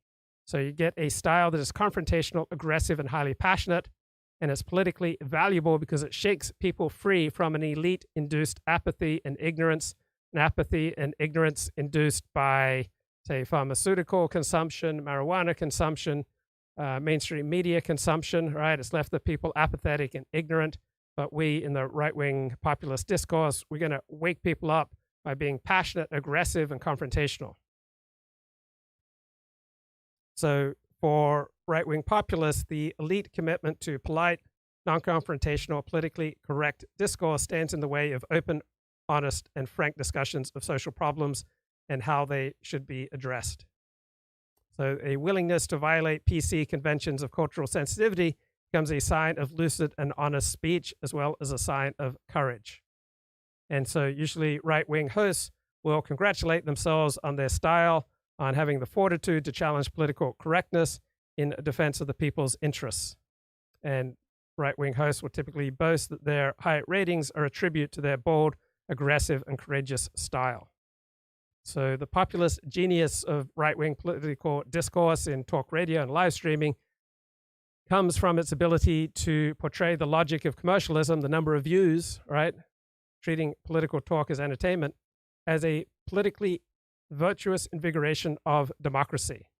So the discipline imposed by the need to entertain keeps political speech honest, accessible, and authentic, and it counteracts the mainstream media's counterproductive pursuit of diversity, balance, objectivity, and moderation. So you give the people what they want, and this does not lead to a decline of the public discourse, but it invigorates it, creates a democratic rebirth. Market logic of commercial culture is recast as an instrument of political democracy. It's the means by which the people are put back in charge of the public sphere. So the host will typically remind the audience that by serving their needs and their interests is his top priority, and that all interventions he makes to discipline and shape speech on his show are all designed to make the discussion more palatable to them. And this Jimmy Dore, Tucker Carlson discussion very much fits within this framework of epistemological populism. You need to go full fascist to end crime. You need to have laws like, hey, don't steal. Stealing doesn't help anybody. That's bullshit. No poor people benefit from stealing. There are no stores in poor people's areas. You ever been to one? So it's not helping. They're only doing it to hurt. Why are they doing that? Because they plan on making a change in the way that we're governed. You could order stuff at Amazon, see what a pain it is to go to a store. So that was the craziest thing. Well, and there's that. The craziest thing about COVID, as I picked up on quickly, was that I couldn't go to a local sporting goods store on the corner of my block and buy a catcher's mitt for my nephew for Christmas, but I could order one which only has one person working in it. But I could order one from Amazon, which has thousands of people working inside a giant warehouse. Exactly. And that was supposed to be for our safety, which, again, if you just look at it on the face, it doesn't make any logical sense. So you know you're being lied to, and you know they're trying to change the economy. And then what happened with the truckers? And by the way, the truckers were vaccinated at a higher rate than the general population. They weren't protesting medicine. They were protesting bullshit authoritarianism, and they were right. And so when I looked at the truckers, I saw white truckers, I saw black truckers, I saw native truckers, I saw Indian truckers with the beard and the thing. And then when I saw that, I was like, white supremacists, a lot of white supremacists. And and then, of course, they called them Nazis, and then they shut down their bank accounts, which was proven to be garbage. But that's what they want. That's why they want to move. Saluted a Nazi later. And then they salute. Then they literally they all saluted a Nazi in their parliament, and then they blamed it on Russia. I swear to God, that's what they did. So this digital currency that's coming, right? So they wanted to get you there. Now I go to places, they don't even take cash, which I don't know if you look at the dollar bill, it says this is for all debts, private and public. And if you go to a store, they don't take cash. That is not a good thing, right? No, it's a terrifying thing. And look, this is the way, I mean, is it really terrifying that there are some stores that don't take cash? I mean, in Australia, most places don't take cash. I think 80%, 90% of transactions are done via a card. I didn't find it terrifying. But then I'm an honest, law-abiding citizen, man. Always imagine when you're a kid and you're reading about the Second World War and the rise of fascism in Europe, you always imagined that it would look like the pictures you saw. There would be guys in tight uniforms goose-stepping through your town. But of course, it's America, so nothing happens that way. Nothing is obvious. Everything is the seduction that you buy into voluntarily because it's easy, it's convenient. And what you don't realize is that you're making a bargain, and for that ease and convenience, you're trading your freedom and your individuality and your privacy and all the things that make you human. And so cash is exactly the same way. It's not like they've banned ATM machines. They're just slowly making it much less common for people to use cash, much less convenient for people to use cash. And in 4 or 5 years, like, no one will use cash. And so at that point, you have, in effect, digital currency. It's just kind of that simple. Because, by the way, MBNA or whoever issues your stupid credit card is every bit as tied in to the permanent bureaucracy in Washington and subject to its demands as any federal agency. So after 9/11, after January 6th, they immediately got the credit card companies to send them, the FBI, the transaction records of anyone who went to a gun store in, the 15 zip codes around DC for the week preceding and following January 6th. So, and they complied without telling the customer. So they're giving your private information to a law enforcement agency without telling you. Now, that used to be illegal. Man, they're after you, but at least here with epistemological populism, we're fighting for you. We're on your side. Now, I know you're pretty ticked at me. I've gone 1 hour, 33 minutes into this show, and I haven't played any insights from Decoding the Gurus. Right, Matthew Brown, Chris Kavanaugh. Here they are decoding an academic paper which discusses whether we are morally declining as each generation goes by. Like people like Scott Alexander brought up where, but like people look at the actual crime rates, in the 1970s or whatever, and then look at this like static pattern and they were wrong, right? Like the crime rates did go up or in the 1990s, whenever that crime wave was in America. And that's so people's sentiment doesn't necessarily track the objective reality. And also what morality entails, there's not agreement, right? Because if you're a religious person that thinks like adherence to Christian doctrine is what morality should involve, or sex before marriage is a big problem, then you could find statistics showing there has been moral decline according to your subjective standards. But like Mastriani and stuff, I think part of the reason he annoyed people was he read a blog post and he essentially says, lots of people are going to say, well, what do you mean by morality? Lots of people, and he's like, oh, just hold on, shut up. Like everybody basically knows what, the general things that we agree. So like, that's what we mean. Just, if you ask random people, they'll talk about kindness and stuff. So yes, there's all these exceptions, but like, that's for philosophers. I'm just talking about the general agreement, which obviously annoyed a whole bunch of people, including like... Well, it annoys me too, probably for different reasons, because it's so naive, the idea that people have a good sense of an objective level of niceness even, right? No, It's but I entirely think it's not relative. that. He's more saying we can, like, there are all these differences, yes, but there's a core thing. Like, if you ask just random people what is morally good behavior, there is a consistent bunch of stuff that you'll get. It'll revolve around People, being nice to other people, who are being nice, honest. considerate, polite, Yeah. respectful. Yada, But yada, yada. the bad wizards reference, things about like moral foundations varying and this kind of thing, and saying you can't assume that. But I actually think you can. But I mean, my objection is different. Like, it's that I think it's easy to go from that. But people do have a general sense of how, I guess, pleasant other people are around, or right. whatever, right? But you're my talking problem, about whether is, my problem is the relative, is how subjective those assessments are. And like a perfect example is how academics feel like they're totally downtrodden, oppressed, overworked, under so much stress. Like, everything is absolutely the worst thing you can possibly imagine. And there's a trope, there's a joke where academics leave academia in a huff, and then they get a job like in the private sector, just like Ghostbusters, where they have to produce results, and they realize that actually it wasn't that bad, right? So, I mean, this is not a dig against academics. Well, it is, but mainly I'm saying that people's perceptions of things like that are totally relative. If you've worked all your life in academic settings, you will be sensitive to certain things, you will appreciate other things, but that experience sets the boundaries for your evaluations.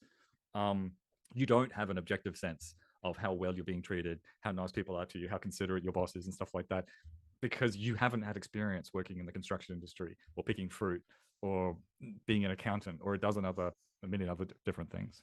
That's my point, Chris. I'm sorry, I'm like a broken. No, but so I agree with that. There's their issue, which they got in trouble for, is that like they're just talking about perceptions, and like how closely, like, we know for all sorts of stuff that people's perceptions suck. Like, they're even talking about it in this data, right? Like that. So you can't asking people, like, you're saying on the one hand that they perceive a moral decline and we can't trust this, and the poll that you're judging this by is there a subjective assessment of the current morality of their society, right? Which presumably suffers from the same problem, that they're not necessarily accurate in their assessment, right? So you could instead look at objective measures, and then you would run into all the problems that people will bring up with Pinker or Hans Rosling, right? And they'll object to, well, you're cherry picking these ones and you're not, but the overall thing, which I think we both agree, is that it actually requires cherry picking in the opposite direction to argue that things are consistently getting worse. Like, on most metrics, the world is improving, but there are exceptions. The easy way. I mean, I agree that the cherry picking is an issue, because everyone will cherry pick their statistics. If Pinker cherry picks these ones, and somebody else will focus on global warming or something like that, right? So you have to focus on the most generic, the most overarching type measures you can find, because then there's very little scope for cherry picking. And I think health related quality of life, population representative is an example of that kind of thing. So don't get into the little details of, are people are people having more extramarital sex, or has the number of muggings in New York gone up or down? It's a rich tapestry. It's a complex world out there. But if you focus on those overarching statistics, then you actually get an answer to that question. Yeah. Well, that's a point. Well presented, Matt. I'm not going to argue with you. And the last set of studies, they were kind of addressing, how did they frame it? Was this part of why do people perceive moral decline? Yes, it was. So they then went and conducted a bunch of studies that they wanted to look, do people, like, to what extent that people attribute moral decline to, like, the general population and the people in their personal world, or also whether they localize it around their particular birth, like the period that they're alive in, or they generalize it, across. And this is all MTurk data, but the basic answers are like straightforward and represented in this. Where is it? Yeah, these two sets of graphs. So one is that basically people think that people in general are getting worse, that the generations are getting worse, like the younger people are morally worse than the older people, but not amongst their personal world, like the people that they interact with. They're actually getting slightly better, right? Like it would be the indicator. Even though there is still the like age effect, right? So they still perceive that, and they also perceive that looking at like 40 years before the participant was born and 20 years before the participant was born, you don't really see substantial like differences between those periods. But once you get to the current year, there is a relative decline, right, from those readings. So it's kind of egocentric, right? People think their groups are potentially not declining and that there's something special about the current era that they're living in, right?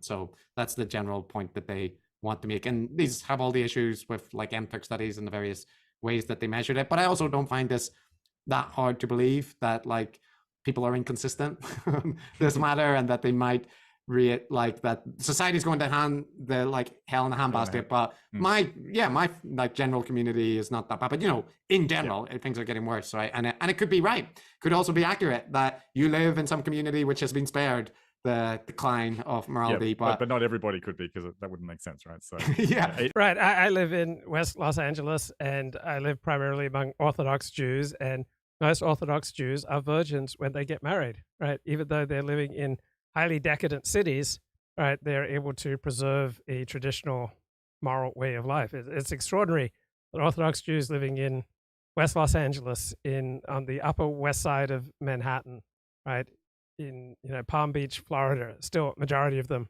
still virgins when they get married. It is an inconsistency. I mean, it's like everyone believes that they're a better than average driver. If you consider this data to be representative of the general population. Sure, but I doubt that they're sampling particularly harmonious communities. No, they're MTurkers. They're MTurkers. They're bottom dwellers, bottom feeders. Sorry, I'm joking. So yeah, I mean, for me, Chris, the interesting thing about that plot was that, again, that sort of little sharp decline, right? So to the present. The key thing is that things are pretty much okay until you turn 20. Right. Well, when you look back, all right, if you suffer from euphoric recall, all right, you recall the euphoric moments of, say, your interactions with the opposite sex. You don't necessarily recall as clearly and dramatically and as intensely all the Sturm and Drang and the upset and the downside. So our memories tend to be filtered, so that we tend to have, more positive memories, generally speaking, than the pain that we experienced. And then that 20 I mean, years. I get that. I get that. And I think most people who are over 40 do too. But really, you're really thinking about yourself. You know what I mean? You're extrapolating the state of your physical and mental situation to society. I think part of the reason that overall, I think a lot of the study is just documenting very obvious things, is like all the religious material that I've looked at, Matt, they all pretty much all talk about how we're now living in the end of times, or the fallen era. Like we're in Mappo. We can't reach enlightenment because we've lost so much of the the good stuff that the Buddhas were teaching or whatever. Like this fallen world is a really common narrative. So like it doesn't have to be about politics. It can be about religion. It can be about whatever. But in almost all historical circumstances I look at, there is that narrative that there was an ancestral golden era of gods, and and we need to restore it. Like, and we all owe it through the Tang dynasty or MAGA. Like that's what is very common. And people, there was the fall from grace. There was the fall from grace, and the best Khan was Genghis or Chinggis, right? Like it's Kublai and all them. They're just pale imitation. So there's. I don't Chris, find the McDonald's Whopper. No, not the Whopper. Sorry, I was going to say Hungry Jack's, but then I remembered it's Burger King in the United States. The Burger King Whopper was better when I was 20 years old, and I think has decreased substantially just in how it tastes, and it seems. I mean, just look at the existence of prank streamers or nuisance streamers, right? That in itself is surely an indication. That should be the key metric to get health and quality of life. Just how many goddamn TikTokers are there? Or the number of secular gurus that you encounter in your daily life. But then they say, but there actually are well-documented problems like climate change and terrorism to racial injustice, and that the government will be spending time trying to reverse this imaginary trend instead of dealing. But Pamela made this point saying, like, it's not like the government has a program for investing billions of dollars to improve the general morality of the population, and it's not spending it on climate change or whatever. Like I just that's kind of it's a very cutesy like yeah.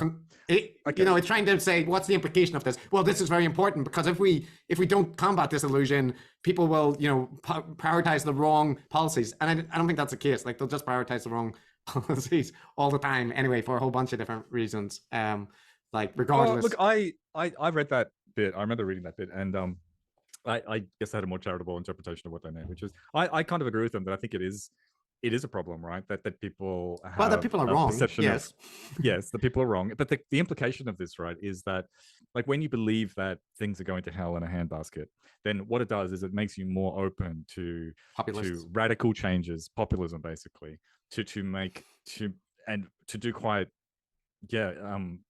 severe things, right, to address this perception of encroaching or incoming disaster, right? So, and Trump's campaign is totally based on that. And if you look at left and right wing populism, leftist, communist type people, they have the same rationale for why we have to do things which to a normal person might seem like a bad idea. But if you have this bias towards thinking that we just have to do something radical right now, otherwise, then we're in an era of particular.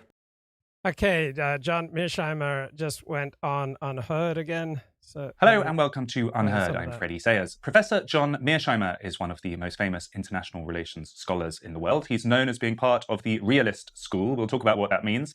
We did a long and detailed discussion with him about Ukraine and his somewhat controversial views back last summer, and I'm delighted to say he is back on the channel now, joining us from Chicago to talk about Israel as well as Ukraine. Professor Mearsheimer, welcome. I'm glad to be here, Freddie. Thank you for inviting me back. So I'm going to come straight out with it and express a hesitation, Professor, because I've read your piece this morning about Israel, and I suppose what I notice is that where you were so cool-headed, hard-nosed and realistic about the Ukraine-Russia great power struggle, the tone is very much more moralistic and more, I guess, outraged when talking about Israeli actions in Gaza. Do you feel differently about this conflict? Oh, I just used my critical faculties to analyze what the Israelis are doing in Gaza in the same way that I analyzed the Ukraine war. I think there's an important moral dimension to what is happening in the Israeli Hamas conflict that needed to be discussed. And I laid out my views in the Substack piece very clearly.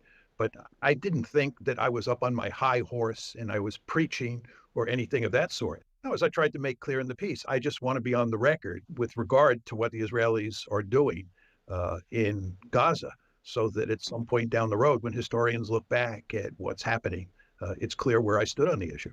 I suppose if there are Mearsheimer critics watching, and they are plenty in number, so I'm sure we'll get a few, they might say, where was the same level of outrage about the Russian invasion into Ukraine?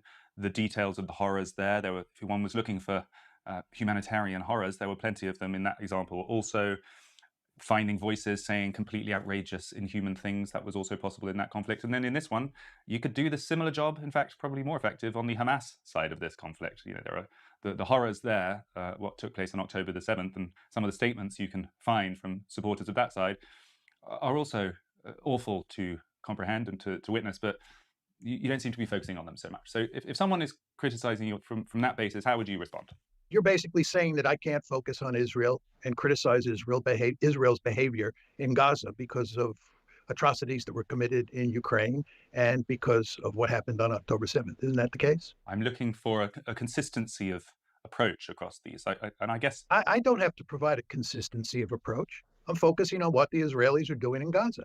I'm not comparing what happened in Gaza with what happened on October 7th and what's happened in Ukraine. Those are different issues. You could write a piece like that. But I'm sorry, there's nothing wrong with me analyzing what the Israelis are doing in Gaza, period. Okay, so let's get theoretical then, in a way, because you're so famous for this realist school, and exactly what that means, it would be great to elucidate for our viewers. But how does the realist principle apply to the Israel-Gaza conflict? I mean, could you say, for example, that Israel, if it's going to act rationally in its own interests, needed to respond dramatically to the atrocities on October the 7th, and that, in a way, could be seen as quite a realist response? I'm not criticizing the Israelis for responding to what Hamas did on October 7th. Of course, the Israelis were going to respond. What I'm criticizing is how they responded. And my argument is that it made no sense militarily to launch a campaign where they're basically massacring huge numbers of Palestinians and starving Palestinians.